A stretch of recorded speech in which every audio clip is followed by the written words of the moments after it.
एक बार गुरु जी क्यों? की बातें सुनिए। क्योंकि अब लड़कियां लाते हैं 25 साल की। जी। अब 25 साल की लड़की 4 जगह वो मुंह मार चुकी होती है, सब नहीं पर बहुत। और वो 25 साल की जब तक आती है तो पूरी जवान होके आती है। जब जवान होके आएगी तो स्वाभाविक है कि वो अपनी जवानी कहीं ना कहीं तो वो उसकी जवानी फिसल जाएगी या जाएगी। जैसे कि अभी एक लड़के के संग हनीमून मनाने गई, परंतु वो किसी और के साथ वो रह चुकी थी, उसके साथ चक्कर था। वो ड्रमवाला केस अभी पुराना हुआ नहीं ज्यादा। राधे राधे राधे, जय गौरी गोपाल। आप लोगों के द्वारा हमें सूचना मिली कि हमारी कुछ बहनें नाराज़ हैं इस बात के लिए, क्योंकि उन लोगों ने आधी एक वीडियो सुनी, जिस वीडियो में कहा गया कि आजकल 25 साल की लड़की, देखो बात क्या कही जाती है कि कुछ लड़कियां कैसी होती हैं, कुछ लड़कियां ऐसी होती हैं जो लिव इन में रह करके 4 जगह मुंह मार करके और वो किसी के भी घर की बहू बन के जाएंगी, तो आप ही बताइए क्या वो रिश्ते को निभा पाएंगी? इसलिए लड़की हो या लड़का, दोनों को पहले तो चरित्रवान होना चाहिए। और ये बात कुछ लड़कियों के लिए है, कुछ लोगों के लिए है। क्या बात कही गई कि कुछ लड़कियां, कुछ लोग ऐसे हैं, जैसे कि अभी एक राजा रघुवंशी को उसकी पत्नी ने मार दिया और वो 25 साल की ही थी। जिस लड़की ने अपने पति राजा को मारा वो 25 साल की है और उसने किसी पराये पुरुष के कारण अपने पति को मार दिया। तो वही बात कही जा रही है कि आजकल कुछ लड़कियां, अब देखो मेरी वीडियो से कुछ शब्द हटा दिया, जब कुछ शब्द हटा दिया तो सीधी बात रह गई कि लड़कियों को बुरा कह दिया गया। भाई कोई भी बात कही जाती है, भागवत जी में एक श्लोक है, सत्यम नास्ति तपः शौचम दया दानम न विद्यते। वेद व्यास जी कहते हैं कि कलयुग में तो सत्य नहीं है। अब आप ही बताइए क्या सत्य नहीं है? सत्यम नास्ति तपः शौचम दया दानम न, इसका मतलब ये है कि सत्य नहीं है, मतलब है तो बाल के बराबर, जरा सा। इस कलयुग में सत्य बोलने वाले बहुत कम हैं। उसी तरह जब कोई बात कही जाती है कि आजकल लड़कियां खराब हैं, तो कुछ लड़कियां खराब हैं, सारी कैसे खराब हो जाएंगी? कुछ लोग खराब हैं, सारे लोग कैसे खराब हो जाएंगे? तो कुछ शब्द यदि आप हमारे हटा देंगे वीडियो से, तो वो तो सारी लड़कियां खराब के लिए वीडियो तैयार हो जाएगी, फिर लोग उसको गलत यूज कर सकते हैं। तो मेरे द्वारा कभी नारी का अपमान नहीं किया जा सकता। नारी तो हमारी लक्ष्मी है। हमारे ब्रजमंडल में तो श्याम सुंदर राधा रानी के चरण दबाते हैं, यहाँ तो नारी के अपमान का कोई सवाल ही खड़ा नहीं हो। दोस्तों नमस्कार। दोस्तों एक कहावत बहुत फेमस है कि विनाश काले विपरीत बुद्धि, यानी कि जब बुरा वक्त शुरू होता है तो ऊंट पर बैठे व्यक्ति को भी कुत्ता काट लेता है। ठीक यही कहावत कथावाचक अनिरुद्धाचार्य के बारे में बिल्कुल फिट बैठती है। अच्छा खासा फॉलोअरशिप है अनिरुद्धाचार्य का। उनके पीछे लगभग सोशल मीडिया पे 3 करोड़ से अधिक समर्थक हैं, या उनके वीडियो को, प्रवचन को सुनने वाले लोग हैं, जो उनके प्रवचनों को पूर्णतः सच मानकर अपनी जीवन शैली बदल देते हैं, ऐसा कहा जाता है। और ऐसा क्या हुआ कि अचानक अनिरुद्धाचार्य ने एक ऐसे बयान को देकर अपने पीछे मुफ्त आफत मोल ले ली। उन्होंने अपने प्रवचन के दौरान ये कह दिया कि महिलाओं की, लड़कियों की शादी 15 साल की उम्र तक कर देनी चाहिए। वो इस बात का जिक्र कर रहे थे कि 15 साल की बच्ची हर चीज़ समझने लगती है। उनका कहने का तात्पर्य ये था कि बहुत ज़्यादा उम्र तक लड़की की अगर शादी नहीं होती है तो जो बदलाव आते हैं शरीर में, उसमें बहुत सारी ज़रूरतें होती हैं। उसमें एक ज़रूरत जिसकी भूख की भी आती है। ये उनका कहना था। अगर शादी समय से कर दी जाती है तो महिलाएं या युवतियां जो 18 से 25 साल तक के बीच में होती हैं, वो अपनी दिशा से भटक जाती हैं। उनका ये कहना था कि 25 साल तक की लड़की को अगर आप बहू बना के लाते हैं तो बहक चुकी होती है, वो कहीं ना कहीं संबंध बना चुकी होती हैं। उनका सीधा कहने का मतलब ये था, जो आजकल भारत देश में लिव इन रिलेशन जो चल रहा है, ये बात उनके लिए थी। लेकिन इस बात को कहते समय कथावाचक अनिरुद्धाचार्य ये कहना भूल गए कि उन्होंने कुछ महिलाओं के बारे में कहा है। ये सारी महिलाओं और बच्चों के लिए नहीं कहा है। उनको ये लगा कि उनकी बात इतनी गंभीरता से लोग नहीं लेंगे, क्योंकि वो हमेशा से ऐसे विवादित बयान देते रहे और उनके खिलाफ में मुकदमे भी दर्ज होते, लेकिन आज तक कुछ उनके खिलाफ हुआ नहीं। उसका कारण ये था कि पिछले 10 साल में केंद्र की सरकार हो, चाहे प्रदेश की सरकार हो, यूपी हो, बिहार हो, मध्य प्रदेश हो, वहाँ पर ऐसे बहुत सारे तमाम बाबा और प्रवचक हो गए हैं जिनको सरकार की खुली छूट है।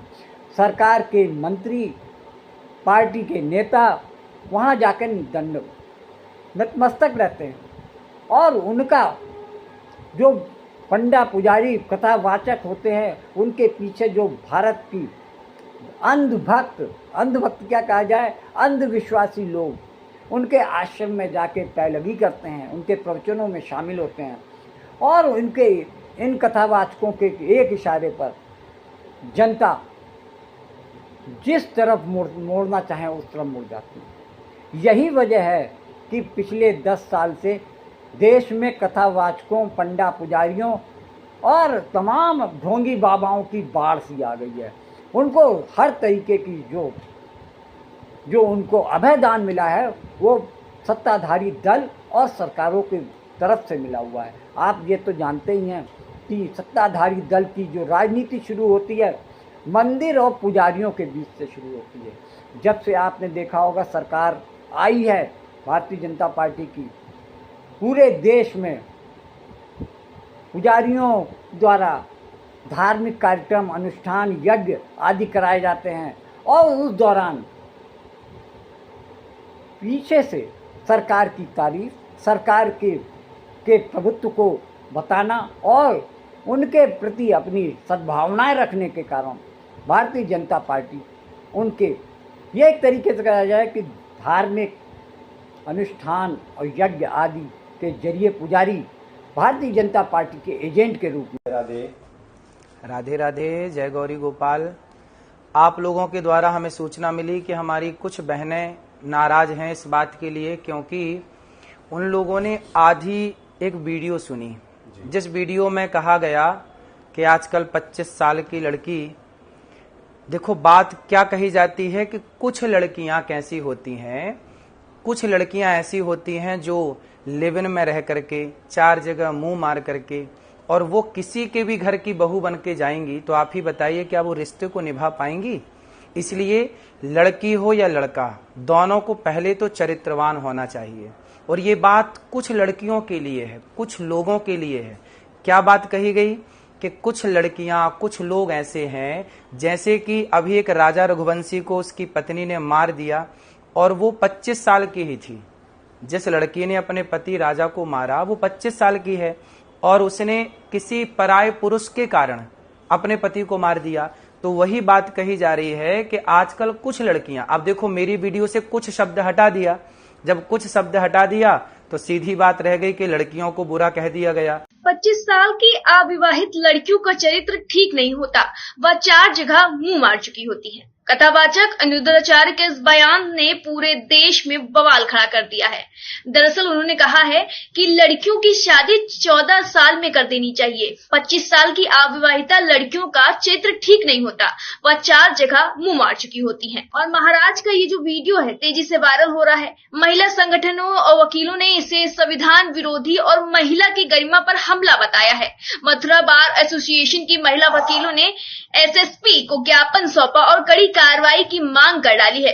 हालांकि विवाद गहराने के बाद कथावाचक अनिरुद्धाचार्य ने एक नया वीडियो जारी कर माफी मांगी है। उन्होंने कहा पहले कि वीडियो एडिटेड है, एआई से छेड़छाड़ की गई है। आगे उन्होंने कहा कि अगर किसी की भावनाएं आहत हुई हैं तो मैं क्षमा प्रार्थी हूं। मेरा इरादा किसी की भावनाओं को ठेस पहुंचाने का नहीं। क्या आप कह रहे हैं कि सनातन को हथियार उठा लेना चाहिए? क्यों सर, हमारे तो शंकर जी त्रिशूल लेके चलते हैं, हमारे तो हनुमान जी गदा लेकर के चलते हैं, हमारी तो दुर्गा तलवार लेकर के चलती हैं। क्यों? हमारे तो भगवान ही कह रहे हैं बांसुरी बजाने से काम हो जाता तो चक्र उठाने की क्या जरूरत थी श्री कृष्ण को। जब आदमी बातों से ना समझे तो फिर उठाने पड़ते हैं। कानून का क्या होगा? कानून क्या हुआ कानून का बांग्लादेश में? है तो कानून। वो तो बांग्लादेश है ना, हम तो भारत अरे में हैं। भाई तो क्या हुआ कानून का? जब कश्मीर से खदेड़े गए तब कहाँ था कानून? कश्मीर से खदेड़े गए तब भी तो कानून था, पुलिस थी, सेना थी। किसकी रक्षा हुई? सारे पंडित खदेड़ दिए गए। जिस दिन आएगा ना तो कानून धरा रह जाएगा। अनुरुद्धाचार्य ये विवादित टिप्पणी तो कर चुके थे और उसके बाद देश छोड़कर ऑस्ट्रेलिया भी जा चुके हैं, लेकिन इस मामले को मीडिया ने बहुत अच्छी तरीके से टेकअप किया। मीडिया को क्या चाहिए? मीडिया को तो चाहिए टीआरपी, और उसे मालूम है कि किस सब्जेक्ट को लेकर अगर वो बहस करेंगे, अपने टीवी शो बनाएंगे, तो मीडिया तो जनता उस चीज़ को तरफ देखती है। और अनुरुद्धाचार्य का विवाद और उनकी टिप्पणी को लेकर मीडिया ने शोर मचाना शुरू कर दिया। वैसे एक बात तो कहा जाए कि अनुरुद्धाचार्य ने जो कुछ कहा वो गलत नहीं कहा। उसने समाज में जो देख रहे हैं उसके बारे में लोगों को सीधी भाषा में समझाने की कोशिश की, लेकिन ये एक बात तो तय थी, जिस तरीके से उन्होंने जिस भाषा का प्रयोग किया, जिन शब्दों का प्रयोग किया कि लड़कियां 25 साल की उम्र में कई बार कई जगहों पर मुंह मार चुकी होती हैं, ये एक शर्मनाक टिप्पणी थी। इससे अनुरुद्धाचार्य को बचना चाहिए था। जब भी टीवी शो में जो भी डिबेट में दिख रहे हैं लोग, वो हर तरीके से इस बात को गलत मान रहे हैं और ये कह रहे हैं कि अनुरुद्धाचार्य को शब्दों का चयन बहुत ही शांतिपूर्ण ढंग से और सोच विचार करके करना चाहिए। लेकिन वो दूसरी तरफ वो ये भी कहते हैं कि जो अनुरुद्धाचार्य के द्वारा जो परोपकार के काम किए जा रहे हैं, लोगों के लिए आश्रम खोले जा रहे हैं, विधवाओं के लिए जो काम करते हैं, समाज के लोगों को हर तरीके की मदद करते हैं और बहुत सारी लड़कियों की शिक्षा दीक्षा का भी वो भार खर्चा पानी उठा रहे हैं। तो इस चीज़ को उनको जनता को उस तरफ भी देखना चाहिए। जो समीक्षा कर रहे हैं लोगों को उनके जो उनके अच्छे कामों को भी याद रखना चाहिए। अब जनता की तरफ से मांग उठ रही, जनता की तरफ से तो नहीं, लेकिन कुछ सामाजिक संस्थान, हिंदू संगठन, महिला संगठन इस बात की मांग कर रहे हैं कि अनुरुद्धाचार्य के खिलाफ में एफआईआर दर्ज होनी चाहिए और उनकी गिरफ्तारी होनी चाहिए। लड़कियां लाते हैं 25 साल की। अब 25 साल की लड़की 4 जगह वो मुंह मार चुकी होती है। कानून के अकॉर्डिंग 18 वर्ष से कम उम्र के बच्चों की जो शादी कर रहे हैं उनके लिए भी कड़े प्रावधान कर रही है और कड़े कठोर कदम भी उठा रही है। लेकिन जो अनुरुद्धाचार्य जी हैं वो चाहते हैं कि 14 वर्ष की उम्र में विवाह कर दिया जाए। यदि बड़ी उम्र की बच्चियों की विवाह होते हैं तो वो गलत नहीं होते, लेकिन उनकी टिप्पणी के अकॉर्डिंग लगता है कि वो जो सीता की हमारी इमेज बनी हुई है, राधा की इमेज बनी हुई है, वो भी तार तार हो रही है। इसलिए हम उनके खिलाफ कठोर कार्रवाई चाहते हैं। एसएसपी साहब ने हमें कार्रवाई का आश्वासन दिया है। हम अभी कल तक वेट कर रहे हैं। यदि उनकी तरफ से हमें कोई कार्रवाई नहीं मिलती है तो हम डीएम साहब से भी मिलेंगे, पुतला दहन भी करेंगे और फिर अगर उसके बाद भी कार्रवाई नहीं होती है तो माननीय न्यायालय का सहारा। जैसे ही ये बात, ये टिप्पणी, ये अनुरुद्धाचार्य का विवादित बयान मीडिया में छाया, उसके बाद से देश के कोने कोने में अनुरुद्धाचार्य के खिलाफ में महिला संगठन और संस्थाएं उग्र प्रदर्शन करते हुए उनकी गिरफ्तारी की मांग कर रही हैं। यह बात और है कि अनुरुद्धाचार्य इस समय देश में नहीं है, वो ऑस्ट्रेलिया जा चुके हैं। और सबसे बड़ी बात तो यह है कि संस्थाएं ये पुलिस की कार्रवाई पर जिस तरीके से सवालिया निशान उठा रही हैं, उनका कहना है कि अगर यही बात किसी और धर्माचार्य, किसी धर्म के दूसरे लोगों पर कर दी जाती या उनके प्रवक्ता या प्रवाचक जो भी हैं वो करते तो आज पुलिस उनको जेल में डाल चुकी होती। आपको याद होगा कि पिछले दिनों इटावा और उसके आसपास में दो यादवों की जो कि कथावाचक थे, उनको लेकर जिस तरीके से पूरे यूपी में बवाल मचा, उनके बालों का मुंडन किया, उनको चौराहे पे ले जाकर मारा पीटा और उनके ऊपर महिला द्वारा मूत्र का विसर्जन किया, तब पुलिस ने उनके ऊपर गंभीर धाराओं में मामला दर्ज किया। लेकिन इस मामले में जबकि पुलिस को पहले ही इन सब चीज़ों में पता चल गया था, उसकी जानकारी में था, लेकिन उसने ऐसा कोई भी काम, ऐसी कोई भी स्वतः संज्ञान नहीं लिया कि इस कथावाचक के खिलाफ में कोई एक्शन लिया जाए या FIR दर्ज की जाए। तो ऐसे मामले में पुलिस हमेशा कन्नी काट लेती है। वो ये कहती है कि हमसे किसी ने कंप्लेंट नहीं की। अरे जब दूसरे धर्म के प्रवाचक बोलते हैं तब आपके पास कैसे कंप्लेंट पहुंच जाती है, आप स्वतः कैसे पहुंच जाते हैं?